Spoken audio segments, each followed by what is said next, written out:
नमस्कार। राष्ट्रीय लोकनीति पार्टी जो गैर राजनीतिक पृष्ठभूमि के लोगों के द्वारा बनाई गई है, पारदर्शिता, जवाबदेही, नए युग का नया नेतृत्व यानी न्यू इरा लीडरशिप जैसे मुख्य बिंदुओं पर आधारित है।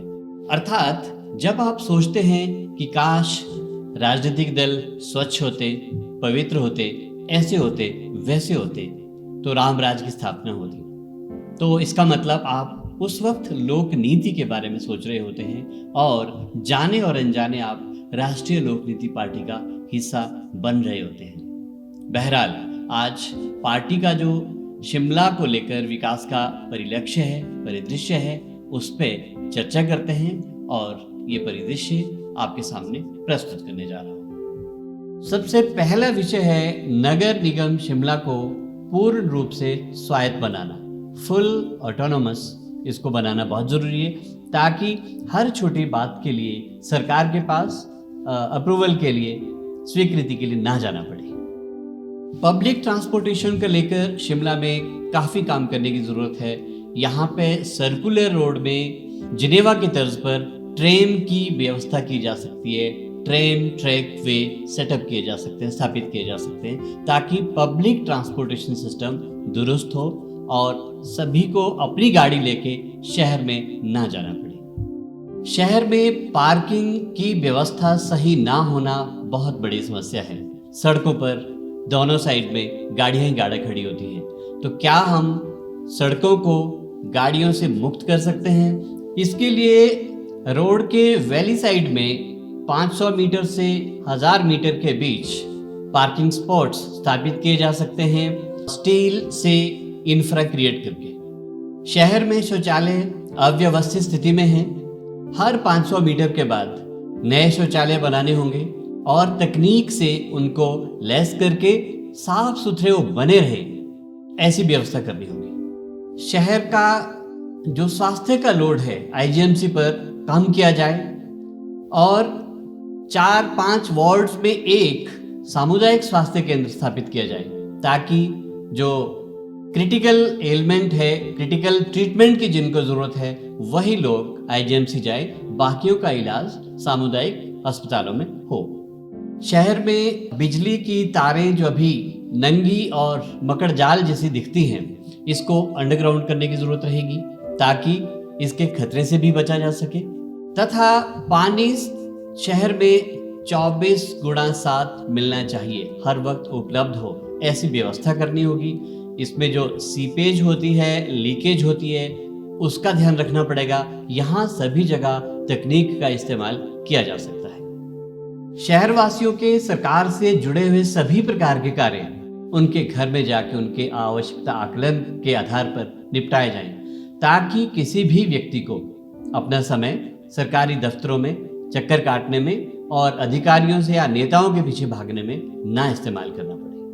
कूड़ा कचरा प्रबंधन को तकनीक के साथ जोड़ के विकासोन्मुख बनाना पड़ेगा।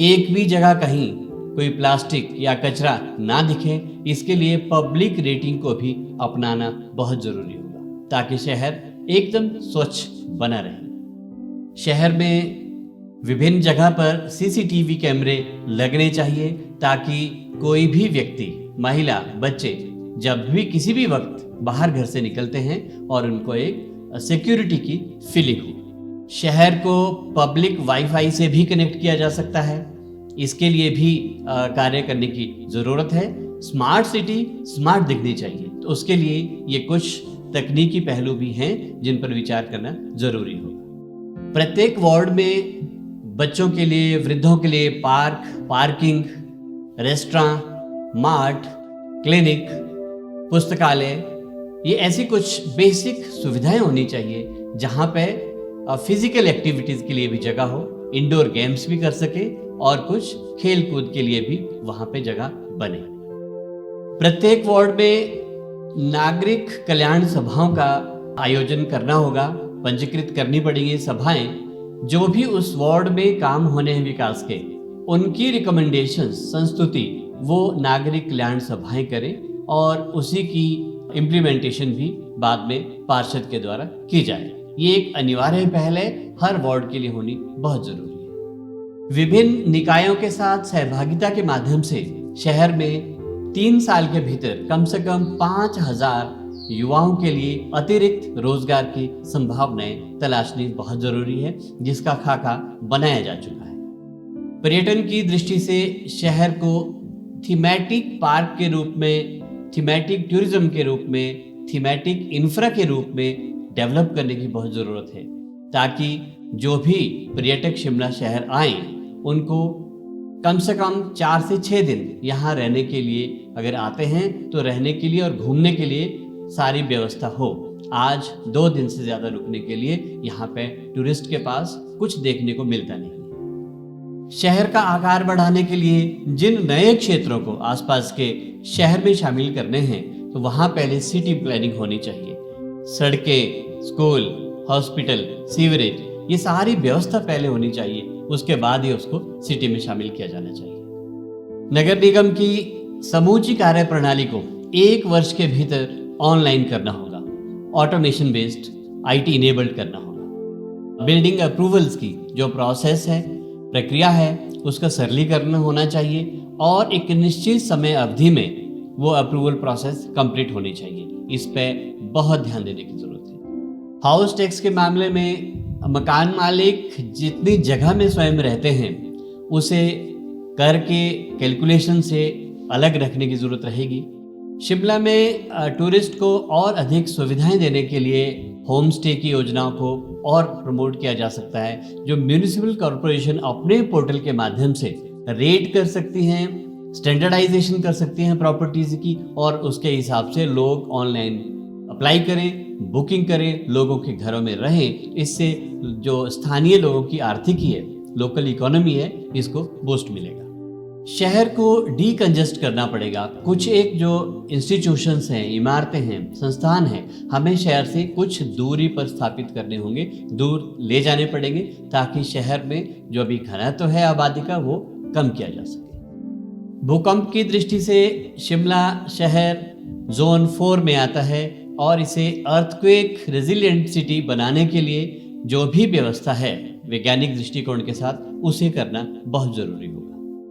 शहर में और जिन जिन वार्ड्स में जगह कुछ खाली पड़ी हुई है, बची हुई है, उसका संरक्षण करना तथा वनीकरण को प्रमोट करना। हर एक वार्ड का अपना एक जंगल हो, ऐसा कुछ देखना पड़ेगा, योजना बनानी पड़ेगी।